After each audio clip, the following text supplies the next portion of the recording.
Good afternoon. As we all know that classes are not going these days, and what we have to do, we have to study. So here I am going to start the classes for class 10th, and might be it can help you in further ways. You can watch the lectures, and if you have any doubt, you can ask me in the comment section. So stay connected. I'm going to start chapter first from class 10th NCERT, real numbers. Now what are the real numbers? So first we should know what are the numbers. हमने 9th class में जो पढ़ा हुआ है, कौन कौन से numbers हमने पढ़े हुए हैं. सपोज करो यहाँ पे एक बंदा ये खड़ा हुआ है, ये 0 पॉइंट पे खड़ा हुआ है.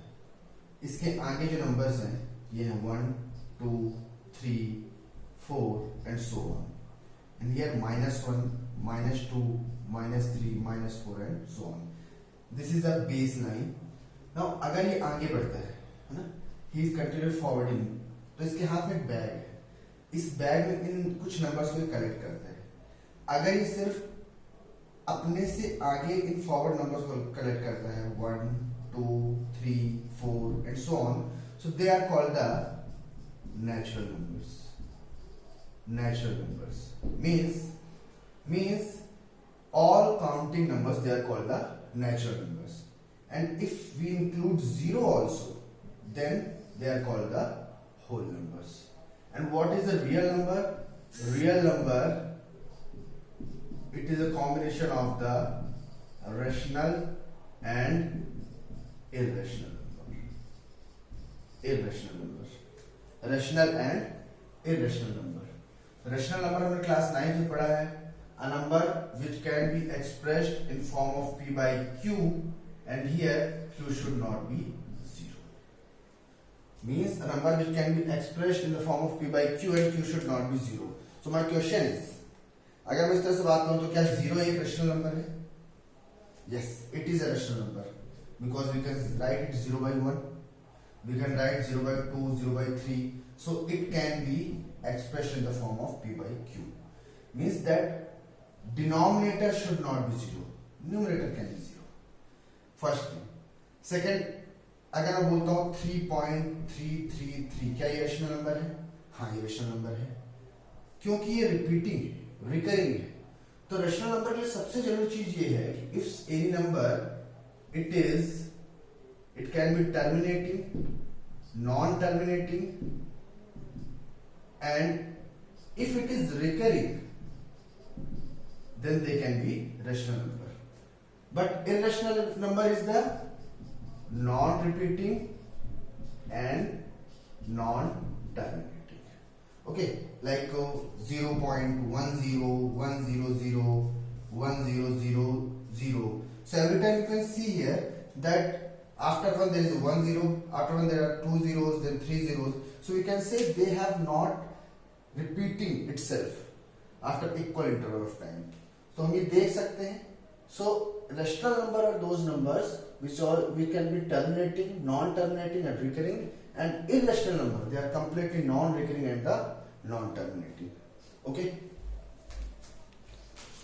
Now in this chapter the important thing in real number, the first topic is Euclid's divisor lemma. Euclid's division lemma. Euclid's division lemma.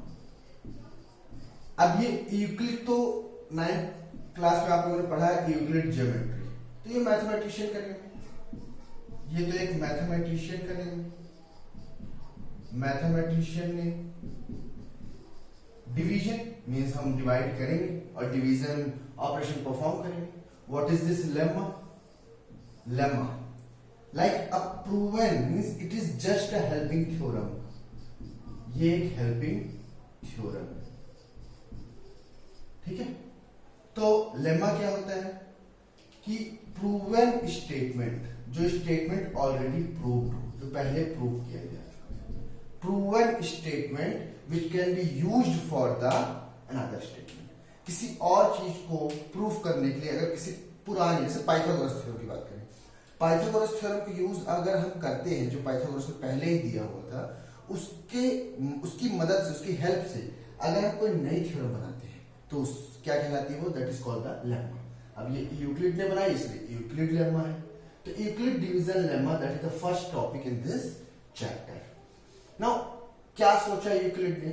जैसे अगर हम फाइंड आउट करते हैं highest common factor, highest common factor, अब ये तो हम find out करते हैं. सपोज मैं किसी दो नंबर का हाईएस्ट कॉमन फैक्टर निकालता हूं, जैसे 32 एंड 44. तो 32 के मैं प्राइम फैक्टर्स निकाल सकता हूं. 1 से डिवाइड होता है, 2 से, देन 4, 8, देन 16. ओके, ये इसके प्राइम फैक्टर्स है. ओके, और अगर मैं इसी तरह 44 को देखूं तो 1 से डिवाइड हो गई, 2, 4, 8 से होगा, नहीं होगा, 11, 22. So these are the prime factors of 32 and 44. And what we can see, what is the highest common factor? Common तो ये भी 1, 1, लेकिन highest ये तो नहीं, ये भी common है. Highest क्या है? 4. 4 is the highest common factor. 4 is what? Highest common factor. So this is the method to find the highest common factor by the prime factorization method. But Euclid ने क्या सोचा? What was the Euclid thing? What he did? He just suppose he have written that if a is any positive integer and if it will be divided by b, that is also a positive integer, in such a way that you will get some quotient and remainder. Okay, इस quotient को हम क्या कहते हैं? इसे हम कहते हैं dividend.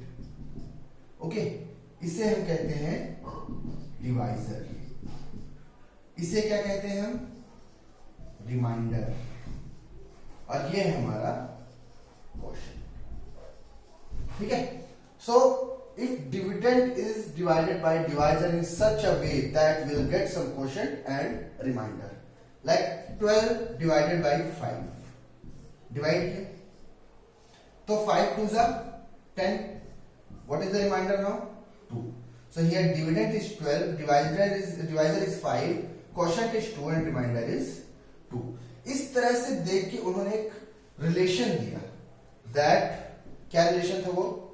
Relation is that dividend equal to divisor into quotient plus remainder. Means a equal to bq plus r. A equal to bq plus r. और ये केवल दो इंटीजर्स के लिए, दो पॉजिटिव इंटीजर्स के लिए हो सकता है. ये यूक्लिड की मेथड थी. अब इसमें ये बी डिवाइजर है और आर जो होगा ये 0 भी हो सकता है और 0 से बड़ा भी हो सकता है, लेकिन ये हमेशा बी से छोटा होगा. ये रिमाइंडर हमेशा बी से छोटा होगा. तो यही ऑपरेशन परफॉर्म करके हमें यहाँ पे एचसीएफ फाइंड आउट करना है. This is the main fundamental behind this lemma or behind this theorem, Euclid division lemma. We can take any two numbers and after with the help of Euclid division lemma we can find the HCF. So now we'll solve the question with this method which are given in the NCERT in the next lecture. So please stay in touch and keep practicing. Thank you.